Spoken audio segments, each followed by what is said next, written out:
Let's solve this question. This is calculus and the topic is what? Differentiation. We are asked to find the y, the x of what? X raised to power 7 and 2x raised to power 7. Here we are going to use the power rule, and the formula we are going to use is what?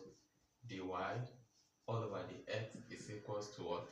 Nx n raised to power 1. So where this our n is the power, which is what? 7. So all you need to do is for you to follow the way this formula is being arranged. Look at your n, which is 7, you drop it down. Then you now have what? X. Then look at your n, which is 7, take away minus 1.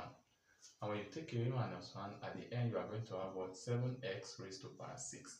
It means that the derivative of x raised to power 7 is what? 7x raised to power 6, meaning drop this 7, take away 1.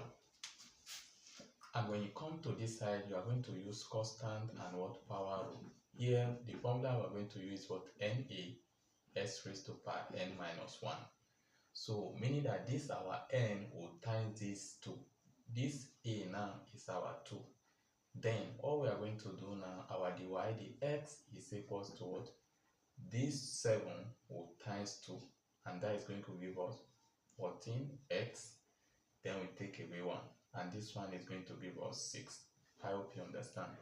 This one is called constant plus power rule, while this one is called ordinary power rule. Thank you.